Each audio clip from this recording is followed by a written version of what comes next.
Apocalipsis, la última esperanza.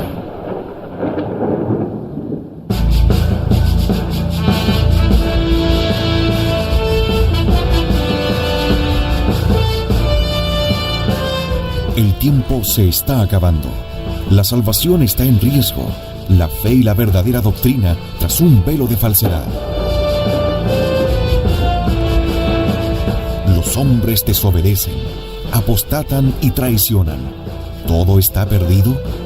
Los católicos sabemos que no. Tenemos la esperanza de la parucía. Sabemos que el Apocalipsis es nuestra esperanza en el reinado de Cristo nuestro Señor. Apocalipsis, la última esperanza.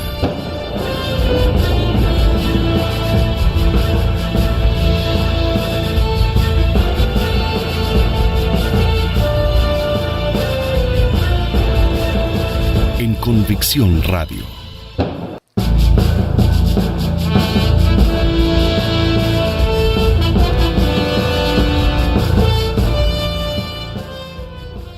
Desde Convicción Radio.cl, una vez más, llegamos hasta ustedes con este programa Apocalipsis. Y como les decía la semana anterior, tal vez este sea lo más importante dentro de esa importancia mayúscula que tiene el Apocalipsis en toda la Escritura. Dentro del Apocalipsis, este capítulo 20, como ustedes se van a dar cuenta hoy, que yo les había prometido, la importancia que tiene es capital, porque como que se aclaran muchas cosas. Así que vamos de inmediato, amigo, para que aprovechemos el tiempo.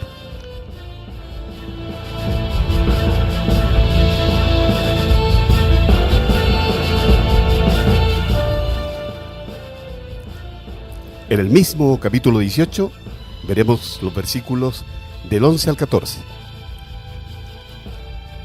Llorarán y se lamentarán los mercaderes de la tierra por ella, porque no hay quien compre sus mercaderías.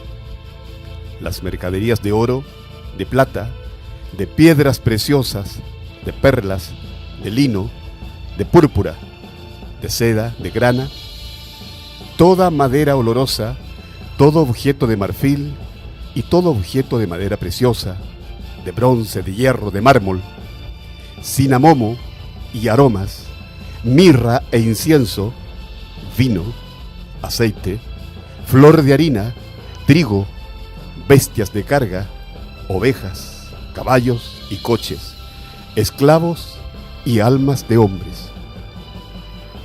Los frutos sabrosos a tu apetito te han faltado, y todas las cosas más exquisitas y delicadas perecieron para ti y ya no serán halladas jamás.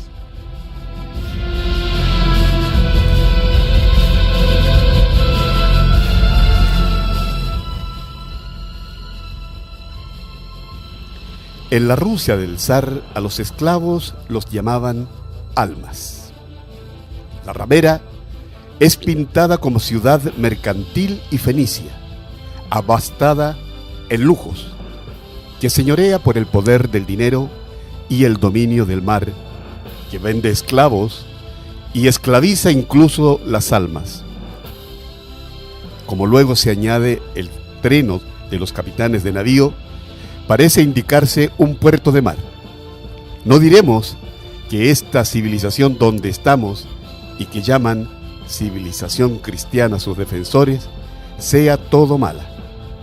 Hay heladeras, licuadoras, hay agencias de detectives privados, novelas policiales y otras muchas cosas que son buenas, sabiéndolas usar evidentemente. Pero esta civilización en que estamos está podrida en la médula. Ella es, como dicen sus aciclas en otro sentido, una civilización bestial.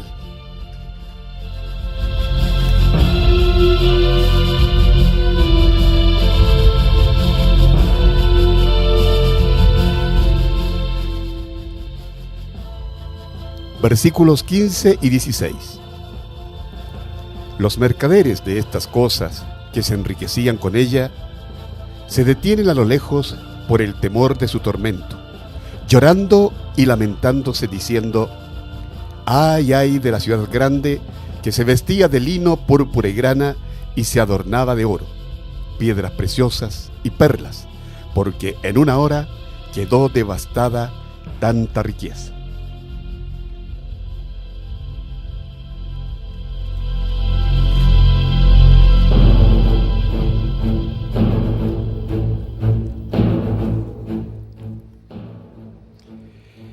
La urbe prostituida, sea ella una ciudad o sean varias, va a ser destruida por bomba o bombas atómicas, puesto que va a perecer por incendio y en una hora. Antiguamente eso no se podía hacer, hoy sí que se puede, y el instrumento de ello ya está inventado.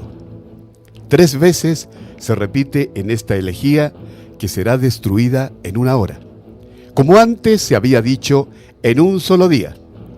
Interpretación literal, por lo tanto, diferente del reinado por una hora de los 10 reyesuelos, que significan allí poco tiempo.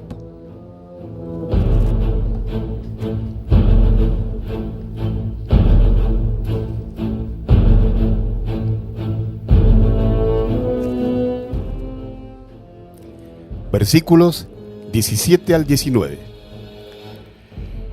Todo piloto y navegante, los marineros y cuantos bregan en el mar, se detuvieron a lo lejos y clamaron al contemplar el humo de su incendio y dijeron: ¿quién había semejante a la ciudad grande?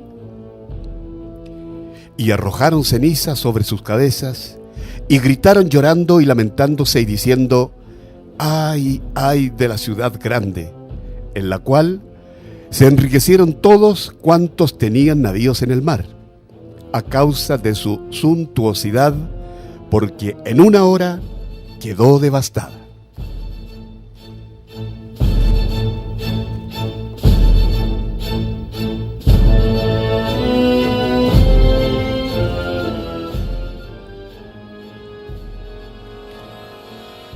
Todas esas naciones que han tenido el dominio marítimo mercantil, para lo cual es preciso también el bélico: Troya, Tiro, Sidón, Cartago, Venecia, y después Holanda, Inglaterra y Yanquilandia, han sido una calamidad en la historia. Tienen la moral fenicia y la fe púnica, o sea, la falta de fe y fidelidad.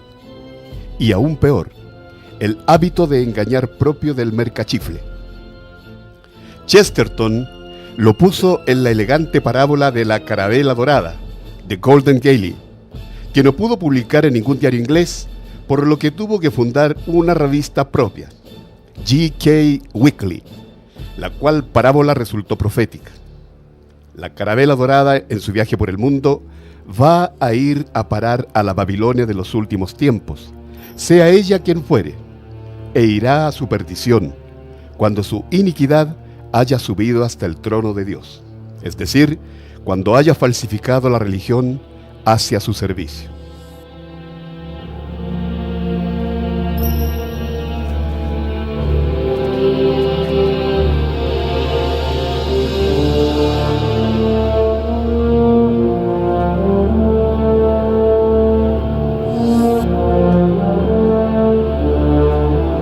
Terminamos este capítulo.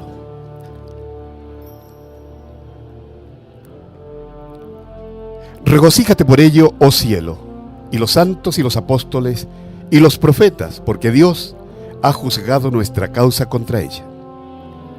Un ángel poderoso levantó una piedra como una rueda grande de molino y la arrojó al mar, diciendo: con tal ímpetu será arrojada Babilonia, la gran ciudad, y no será hallada.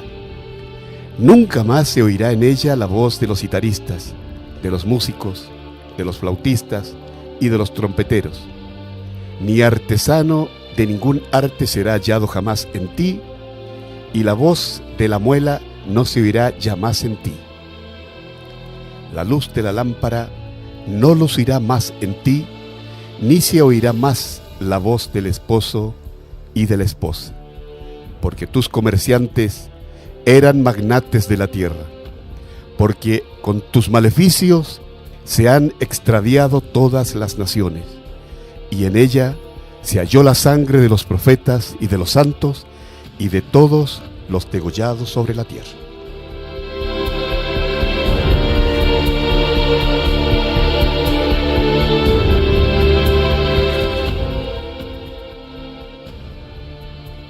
Los rasgos propios del capitalismo, el principado de los mercaderes, que son los que realmente gobiernan hoy día a hurtadillas y con engaños. Las hechicerías del lujo, el placer, la comodidad que encandilan a las masas, y al final, que es cuando Dios hiere, el homicidio, la guerra y la persecución como medio de sostenerse.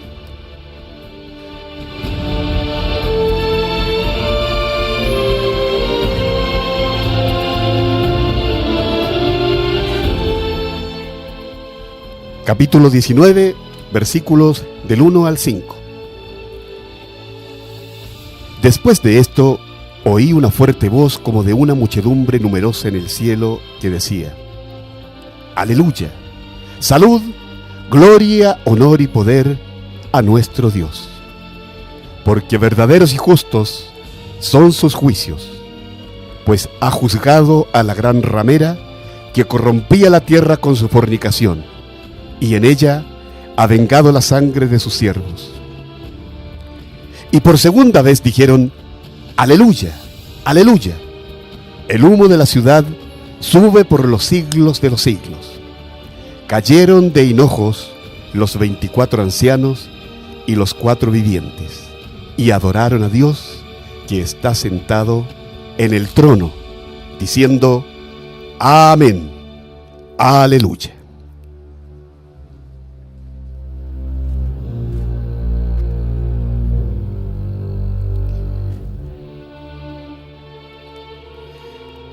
¿Cuántas veces diremos que el Apocalipsis no es un libro hecho para dar miedo? No, mis amigos, es todo lo contrario, es para sentir alegría. Como decía una señora devota, es un libro hecho para consolar y corroborar a los que todos estos medios tenían y tienen delante y encima. Menos hiere la flecha cuando se la ve venir. Y Juan reseña hechos y avisa de hechos que no proceden de la voluntad de Dios, sino de la maldad del hombre, y de castigos que resulten, por decirlo así, automáticos, puesto el pecado. Los santos no alaban sino la justicia y la veracidad de Dios, al ver que se cumple cuanto Él avisó.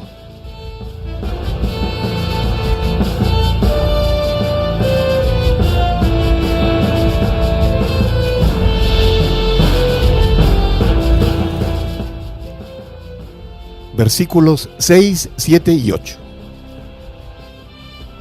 Oí una voz como de gran muchedumbre, y como voz de muchas aguas, y como voz de fuertes truenos que decía: Aleluya, porque ha establecido su reino el Señor, Dios Todopoderoso. Alegrémonos y regocijémonos, démosle gloria, porque han llegado las bodas del Cordero, y su esposa está dispuesta.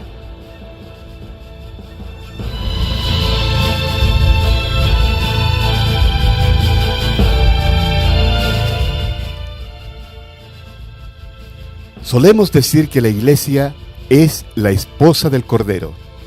No es sino la novia. Las bodas se celebran en la parucía. Tiene que engalanarse durante siglos con obras de justicia y santidad.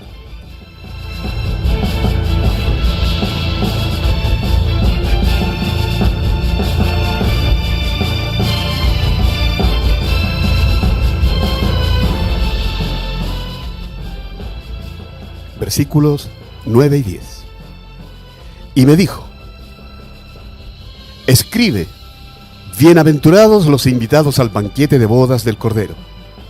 Y me dijo: estas son las palabras verdaderas de Dios. Me arrojé a sus pies para adorarle y me dijo: mira, no hagas eso. Consiervo tuyo soy y de tus hermanos, los que tienen el testimonio de Jesús. Adora a Dios, porque el testimonio de Jesús es el espíritu de profecía.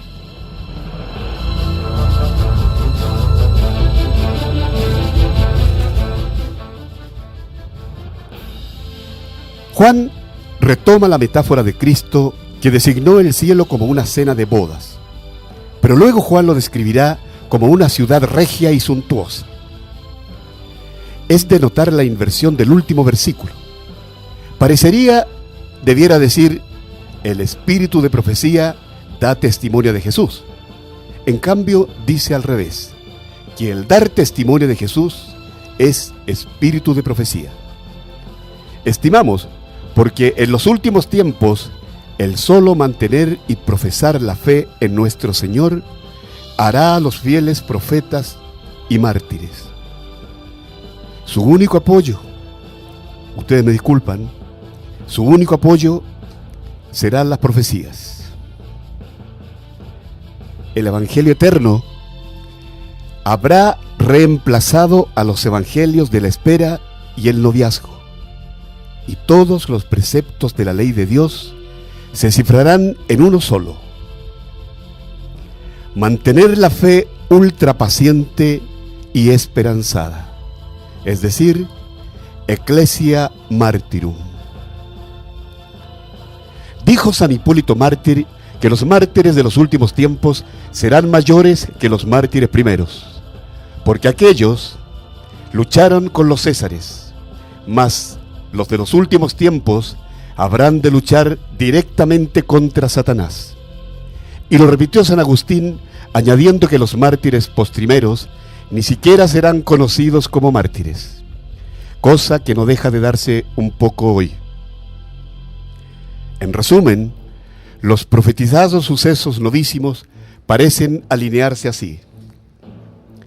Primero, en la vida de la Iglesia una serie de herejías cada vez más grandes y dañinas, hasta llegar a una herejía o apostasía universal.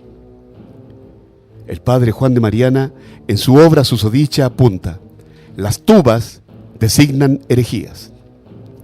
Segundo, como consecuencia de las últimas herejías, una serie de dolores y desastres igualmente crecientes: las plagas.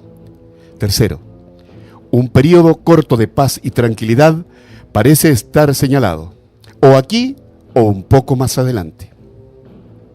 Cuarto, una gran ciudad fastuosa y prostituida, o todo un continente podría ser, domina el mundo en virtud del poder del dinero y de una religión falsificada, digamos sin temor, de un cristianismo adulterado, es decir, el fariseísmo. Quinto, se abre el camino para los reyes del Oriente, que esta vez no son los Reyes Magos. Se seca el simbólico Éufrates, Europa apóstata, amenazada por la barbarie, no peor que ella misma. Sexto, la gran ciudad, esta tal vez sean muchas capitales, perece incendiada de golpe por una coalición de 10, o muchos tal vez, reyes, posiblemente comunistas. Séptimo, el emperador plebeyo surge probablemente después de abatir 3 reinos de la coalición y aliarse con los demás atemorizados. Esto lo vemos en Daniel. Octavo, la última y mortal persecución a la iglesia visible, reducida a un residuo y a la instauración de un culto nefando. Y noveno, la parusía o manifestación fulgurante de Cristo Rey, sea en la forma que fuere, es el desenlace del drama del universo, el reino milenario, nuevo estado de cosas, el Cristo definitivo, el siglo futuro de Isaías.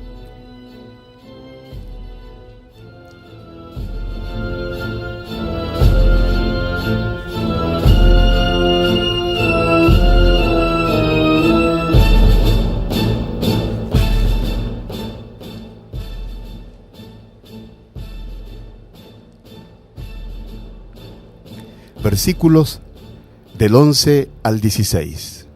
Esto corresponde a la batalla de Armagedón. Vi el cielo abierto y he aquí un caballo blanco, y el que le montaba es llamado Fiel, Verídico, y con justicia juzga y hace la guerra. Sus ojos son como llamas de fuego, lleva en su cabeza muchas diademas y tiene un nombre escrito que nadie conoce sino él mismo. Y viste un manto empapado en sangre y tiene por nombre Verbo de Dios. Le siguen los ejércitos celestes sobre caballos blancos, vestidos de lino blanco, puro. De su boca sale una espada aguda para herir con ella a las naciones. Y él las regirá con vara de hierro. Y él pisa el lagar del vino, del furor de la cólera de Dios Todopoderoso.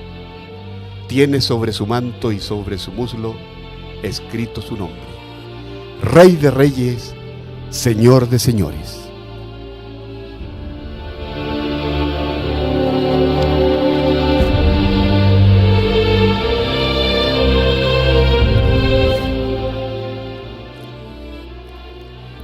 Representación y poderío del Rey Cristo, nuestro Señor. El complemento de la imagen del buen pastor que Cristo no dejó de hacer en sus parábolas y que para Juan era esencial. Poderío inconmensurable porque el nombre que lleva sobre su frente es su deidad.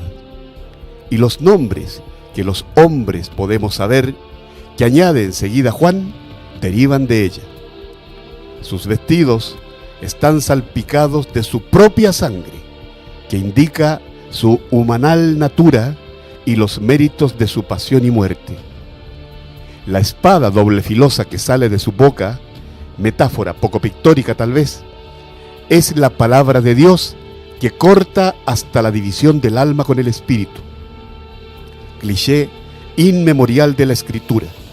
Y la vara de hierro y el lagar del agrio vino designan la parucía y la gran guerra que la precede, como está dicho.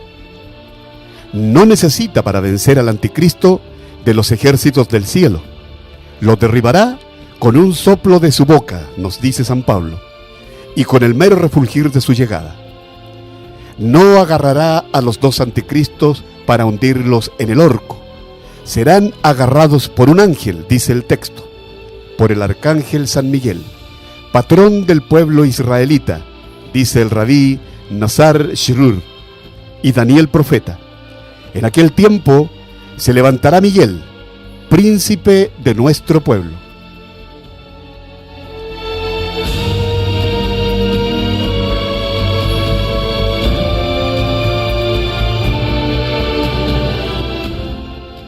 Versículos 17 al 21.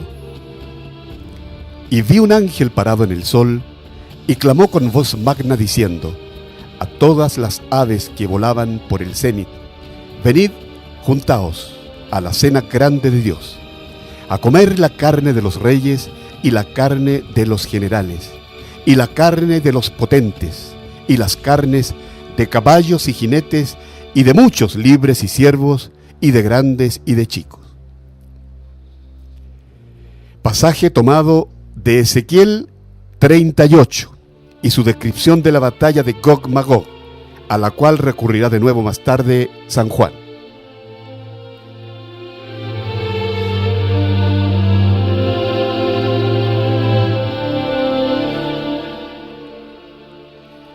Y vi a la fiera y los reyes de la tierra y sus ejércitos congregados a guerrear contra el sentado en el corcel y los ejércitos de él, y apresada fue la fiera y con ella el pseudo profeta, el que hizo portentos ante ella, con los cuales sedujo a muchos, que aceptaron la marca de la fiera y adoraron su imagen.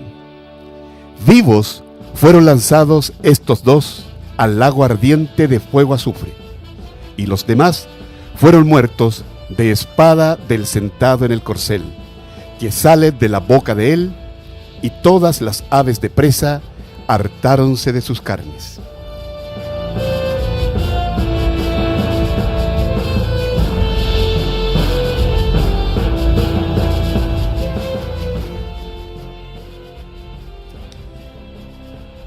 representa la resolución definitiva de la secular lucha del bien y del mal en este mundo, lucha del espíritu, pero que se halla representada por batallas carnales en todas las grandes religiones, menos el budismo, el Zen Avesta, el Mahabharata y el Ramayana, el Gilgamesh caldeo.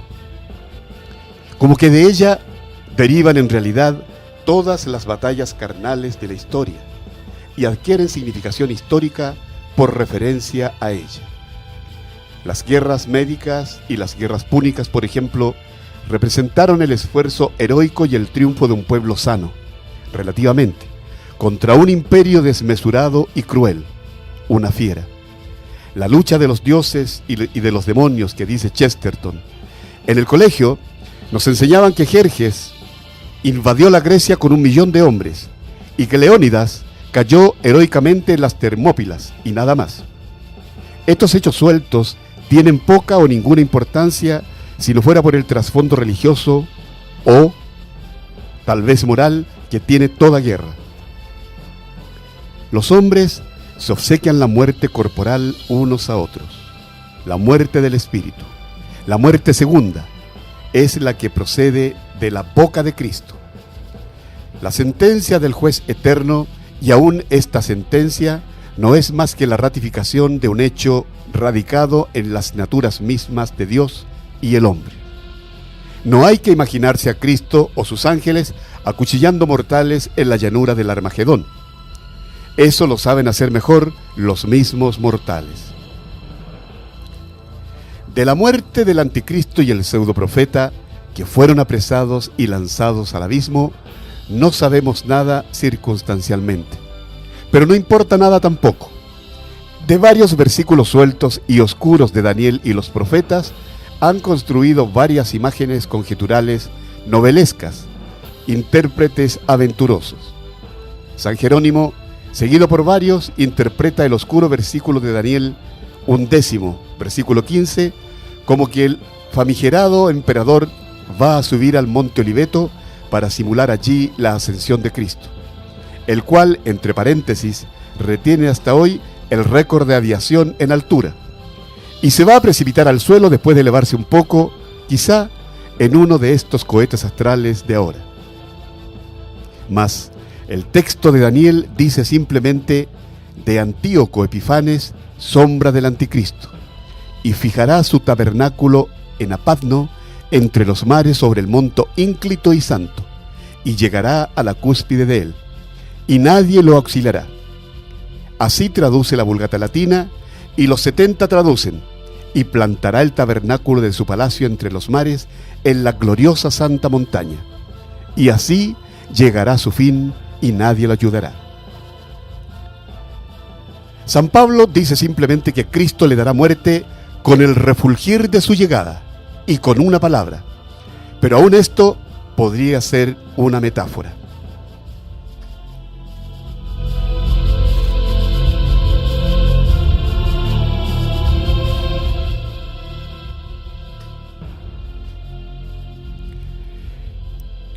Y llegamos, mis amigos, al capítulo 20, el tan controvertido capítulo 20, que me voy a permitir hacer un breve resumen histórico para que vean ustedes la coincidencia que hay en ciertos hechos, que incluso algunos de ellos San Juan nos muestra como tipo, es decir, como le he repetido tantas veces, lo que sucedió en aquellos tiempos, los primeros tiempos de las iglesias, y que necesariamente tiene su antitipo, que es este tiempo en que nosotros estamos viviendo ahora, y que una profecía vale para ambos, para el tipo y para el antitipo. Entonces, días atrás nos acordábamos nosotros de la batalla de Lepanto. Con la batalla de Lepanto, don Juan de Austria, ya la fama que había adquirido, la lleva a lugares pero insospechados. Y el prestigio que había adquirido era tan grande que en todas partes le llamaban su majestad. Ante esto, Felipe II, el rey, su hermano, asesorado por Antonio Pérez, el judío que le hizo cometer tantos y desastrosos errores, da instrucciones para que no sea llamado de esta forma Su Majestad, sino que solamente Excelencia. Él se va a los Países Bajos, Flandes, y tiene a un secretario, un tipo extraordinario, Escobedo, que es asesinado con veneno a instancias de este Antonio Pérez. ¿Por qué yo les cuento esto?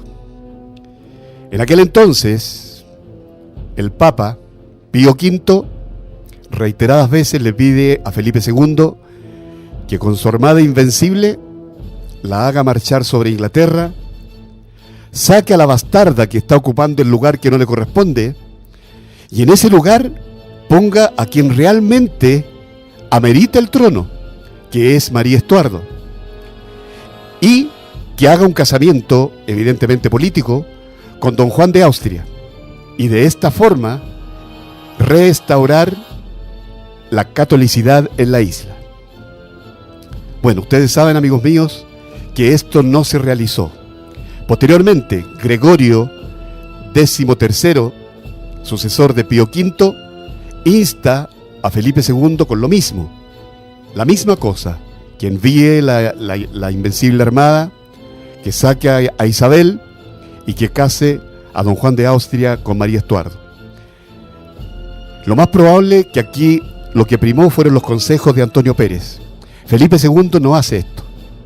Bueno, posteriormente, cuando Felipe II se decide a enviar la invencible armada contra Inglaterra, dice el padre Pedro Rivadeneira, declarándose el providencialista, que hay un momento en que nuestro Señor, Dios, quiere que las cosas sean, pero en un tiempo determinado y con los personajes que Él estima conveniente. Ya había desaparecido don Juan de Austria. Don Juan muere después del 71, de la batalla de Lepanto. Él vivió 10 años, a los 34 años, es decir, murió el 81. Y María Estuardo muere el 86. Entonces, no estaban los personajes que, como dice el padre Pedro Rivadeneira, que incluso él tenía un discurso de bienvenida preparado para los hombres de la invencible armada, hecho ya de antemano, porque se suponía que era ir y volver y las cosas iban a ser como se suponía que Dios quería que fuesen. Pero él, el padre Rivadeneira, tiene que cambiar el discurso y hacerlo de tal forma para hacerle entender al pueblo español que lo que estaba ocurriendo era porque Dios a esas alturas y en ese momento ya las cosas las había dispuesto de otra forma. Entonces, si ustedes se imaginan, amigos míos, lo que hubiese sido Inglaterra católica y Yanquilandia evidentemente católica también. Bueno, Dios sabrá cómo hace las cosas. Posteriormente, y esto nos lo narra la Santa Margarita María Alacoque, el rey de Francia es instado para que consagre su país al Sagrado Corazón de Jesús. Esto no lo hizo el rey, desgraciadamente. 100 años después, Luis XVI es el que tiene que pagar las consecuencias de este acto. Entonces, ahora yo les voy a leer el capítulo 20 para que ustedes vean qué similitud hay entre una cosa y otra.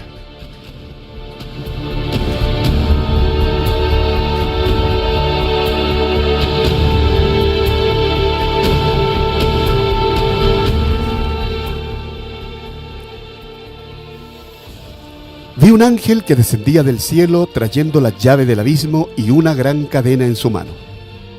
Cogió al dragón, la serpiente antigua, que es el diablo Satanás, y le encadenó por 1000 años. Le arrojó al abismo y cerró, y encima de él puso un sello para que no extraviase más a las naciones hasta terminados los 1000 años, después de los cuales será soltado por poco tiempo. Vi tronos y sentáronse en ellos, y fueles dado el poder de juzgar.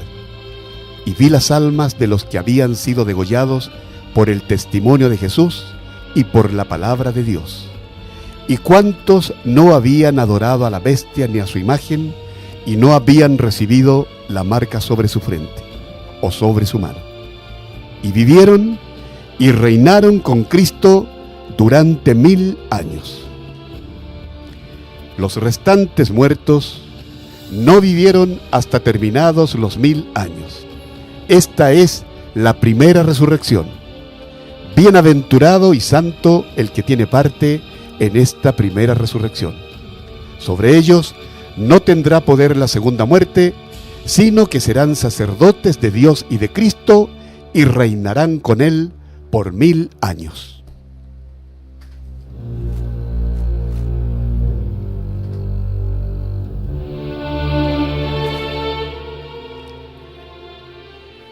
Aquí, mis amigos, el padre Castellari nos dice lo siguiente: yo prefiero por muchas y muy válidas razones su interpretación literal, es decir, que esto que está aquí arriba está dicho, así se cumplirá tal cual, de modo que leerlo basta, y huelgan explicaciones.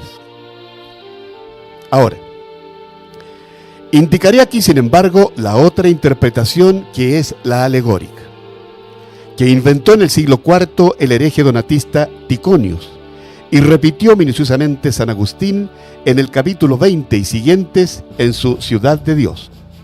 Estos 1000 años significarían todo el tiempo de la Iglesia desde la ascensión de nuestro Señor hasta el Anticristo.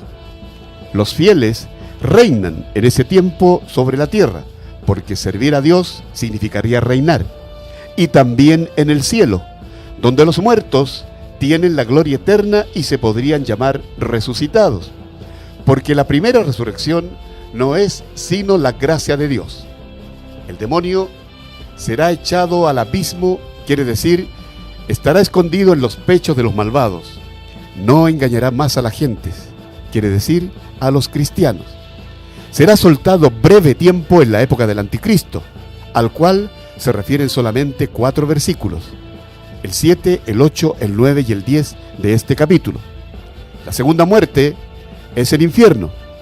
Por más que bien mirado, debería decirse tercera, porque la primera es perder la gracia, la segunda nuestra corporal hermana muerte, y la tercera el infierno.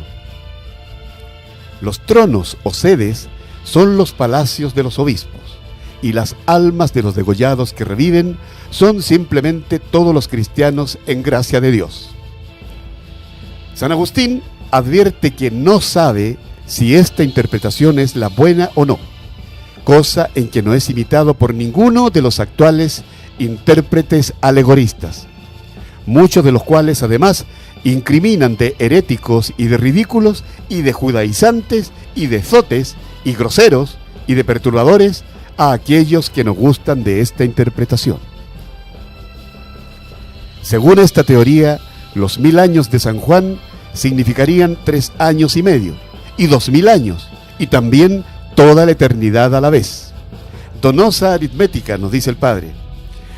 Es que se trata de una aritmética no cuantitativa, exclama el padre Ponsarván, secuaz del padre Aló. Algo así como un color incoloro. Menos mal que confiesa está todo turbado e inquieto al comentar este capítulo. La palabra muerte tiene 3 sentidos diferentes, lo mismo que la palabra resurrección. En su afán de no admitir 2 resurrecciones, primera y segunda, como dice el texto, ponen 3. ¿Qué pensar de un escritor que usa una misma palabra en 3 sentidos diferentes, 2 de ellos inconciliables entre sí, en un mismo capítulo, y sin decir agua va, ni indicar en modo alguno el cambio de léxico? Pregunta puesta, dada la respuesta. San Juan Evangelista fue un ido en este caso. Otras dificultades y absurdos más graves aún, si es que pueden ser, resultan de esta alegorización de un capítulo solo del Apocalipsis. Toda la tradición antigua en masa durante los 4 primeros siglos de la Iglesia entendió en este capítulo simplemente que habría un largo periodo de paz y prosperidad en el mundo, 1000 años, o bien mucho tiempo, después del retorno de Cristo y el refulgir de su parucía, que habría 2 resurrecciones, una parcial de los mártires y santos últimos, otra universal al fin de buenos y malos, lo cual también San Pablo dice, que todo este largo tiempo es quizás lo que designamos con el nombre de juicio final, el cual se describe metafóricamente al final del capítulo, es decir, se describe su término y finiquito un día solar. ¿Por qué existe hoy día tal desaforado furor que los fieles ignoran generalmente hacia los que prefieren la sencilla y natural inteligencia textual de Hipólito, Victorino, Policarpo, Ireneo, Lactancio, que no eran zotes, además de otros innumerables santos y mártires, como confiesa San Jerónimo? El reino de los 1000 años es la parte más dura, difícil y discutida de la profecía de San Juan, pero es donde toda ella confluye. La verdad es que si Dios se hizo hombre en la persona de Jesús de Nazaret, no cabe asustarse de cosa alguna, por grande y extraordinaria que sea, pues más que esta otra no puede ser, con tal que se encuentre realmente en las sagradas letras, como se encuentra el reino milenario. Basta que yo exista y todo es posible, dice en el Bhagavad Gita el dios Mishna, figura de nuestro Señor. La otra alternativa, la de interpretar alegóricamente las profecías mesiánicas y aplicarlas a la iglesia actual, tiene un efecto pavoroso. La Biblia se convierte en literatura, y por cierto, en mala literatura. Entonces, parece tendría razón Aldous Huxley cuando califica a los profetas hebreos de escritores exagerados, ultra románticos y en puridad salvajes, poseídos de pasiones groseras y cuasi delirantes, y la idea vulgar de que la Biblia es un libro arqueológico y en definitiva inútil.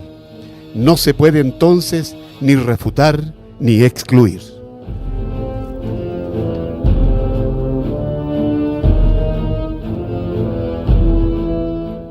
Bien, amigos, ahora, como lo dice el padre Castellani, veremos esta exégesis, esta interpretación del capítulo 20 de manera literal. Vi un ángel que descendía del cielo, trayendo la llave del abismo y una gran cadena en su mano. Es decir, en este momento recién él trae la cadena. Cogió al dragón, la serpiente antigua, que es el diablo Satanás, y le encadenó por 1000 años. Cogió al dragón, la serpiente antigua, que es el diablo Satanás, y le encadenó por 1000 años. El padre Castellani nos dice que Monseñor Franceschi en su oportunidad se expresó en los siguientes términos, que nunca la iglesia había estado mejor que ahora. Y esto nosotros aquí en Chile lo hemos escuchado a menudo, y desgraciadamente también de obispos, que han dicho que ahora, con el ecumenismo y toda esta cosa que ha hecho la iglesia postconciliar, ha sucedido. ¿Y esto por qué? Porque esta es la interpretación alegórica. Me imagino yo que el padre perfectamente pudo haberle preguntado a Monseñor Franceschi, y nosotros a cualquier monseñor, y decirle que cómo es posible que nos diga esta interpretación alegórica que Satanás está encadenado. Yo creo que ninguno de ustedes, mis amigos, ni nosotros los que estamos aquí en Convicción Radio, pensamos de esta forma, es decir, que Satanás está encadenado. Él va a ser encadenado. Porque imagínese usted si en este momento estuviera de esta forma, encadenado. ¿Cómo sería si estuviera desencadenado? Entonces, si hacemos la traducción literal de estos versículos, nos dice, y vuelvo a reiterar, cogió al dragón, la serpiente antigua, que es el diablo Satanás, y la encadenó por 1000 años. Le arrojó al abismo y cerró, y encima de él puso un sello para que no se extraviase más a las naciones hasta terminados los 1000 años. Y aquí, mis amigos, está esto que es el milenarismo, que la iglesia nunca lo ha condenado. Sí, lo que ha hecho es decir que esto lo hizo el año 41, que no era conveniente explicar de manera literal el capítulo 20 del Apocalipsis, que esto significa el milenarismo, es decir, estas dos resurrecciones, entre las cuales media un milenio, es decir, 1000 años, donde va a reinar nuestro Señor Jesucristo. Y el padre Castellari nos dice que esto va a ser así, porque parusía significa venida de nuestro Señor Jesucristo o manifestación. Entonces nos dice que Él va a reinar, Él se va a manifestar. Ahora, visible o invisiblemente, no lo sé, nos dice el Padre, pero Él va a estar. Entonces, este reino milenario no se supone, sino que nosotros tenemos que darlo como algo que nos viene. Y ahora, bueno, ¿qué sucede? Este reino milenario evidentemente es inaugurado por esta manifestación de nuestro Señor Jesucristo. Pero inmediatamente antes de Él está el reinado del anticristo.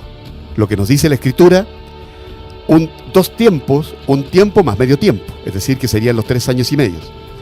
E inmediatamente antes de esto está el castigo. E inmediatamente antes de esto, ¿qué está?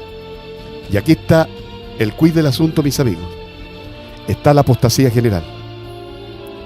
Entonces, para la iglesia actual, para la iglesia oficial, para la iglesia, digámoslo de esta forma, postconciliar, es muy fácil decir, para aquellos que aún dicen que creen en la parusía. Entonces, para aquellos que son muy pocos que creen en la parusía, llegan a decir lo siguiente: ah, claro, nuestro Señor viene, pero ¿cuándo viene? Entonces, en este cuándo viene, 7.000, 8.000, 9.000, 10.000 años, o no sé cuánto. Pero no esto que dice ahora, y que lo reitera el Apocalipsis en varias oportunidades, que queda poco tiempo, y viene en breve. ¿Se fijan, mis amigos? Este breve es ahora, porque el tiempo a Satanás se le está agotando. A contar del 62, Satanás ha estado actuando como él quiere en el mundo. Y por eso que vemos este satanismo declarado en todas partes, en nuestra sociedad, en todos nuestros países, en los diarios, en la televisión, en el cine, en la literatura, en la arquitectura. La manifestación de satánica es evidente y ciertamente que no está atado. Entonces, si usted se fija, hace una traducción literal sobre este capítulo 20, nos encontramos que a Satanás le queda poco tiempo, y por eso que este Apocalipsis para nosotros es nuestra única esperanza, en el sentido que lo que se diga y la revolución tenga los triunfos que tenga, al final de cuentas las cartas ya están echadas.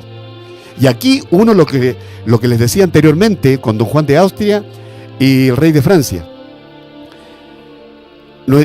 Rusia tenía que ser consagrada. No ha sido consagrada, aunque nos digan que así hecho, porque Nuestra Señora lo pidió en Fátima, que tenía que ser consagrada en un día en particular, con el sumo pontífice a la cabeza y todos los obispos del mundo. Y ahora ustedes, mis amigos, háganse la pregunta y vean los obispos que ustedes conocen si estarían dispuestos, en el supuesto de que el sumo pontífice dijera que se va a hacer la consagración de Rusia, si estarían dispuestos a estar unidos con él. Listo. Entonces, como nos está pillando el tiempo, mis amigos, ustedes estas conclusiones las sacan, por favor. Ya no se hizo. Entonces, como no se hizo esta consagración, y además la tercera parte del secreto de Fátima, como no se hizo y Nuestra Señora lo dijo en Akita, en Japón, bueno, uniendo todo esto, ¿qué nos resulta? Que las cartas ya están echadas. Entonces ahora ya no es posible la consagración de Rusia. Y al ser así, viene el castigo. Y al ser así, estamos viviendo, queridos amigos, la apostasía general.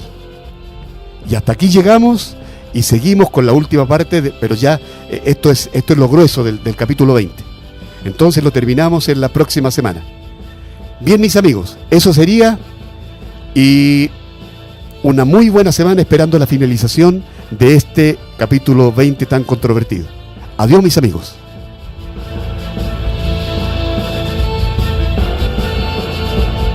Apocalipsis, la última esperanza.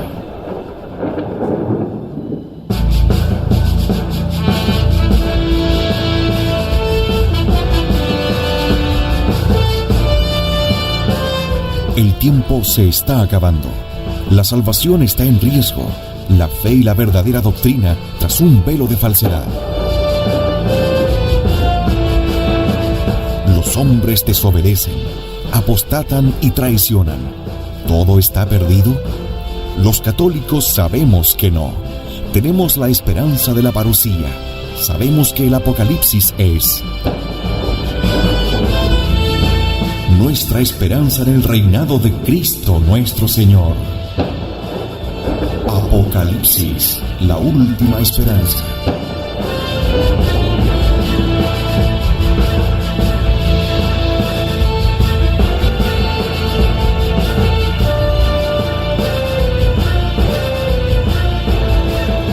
En Convicción Radio.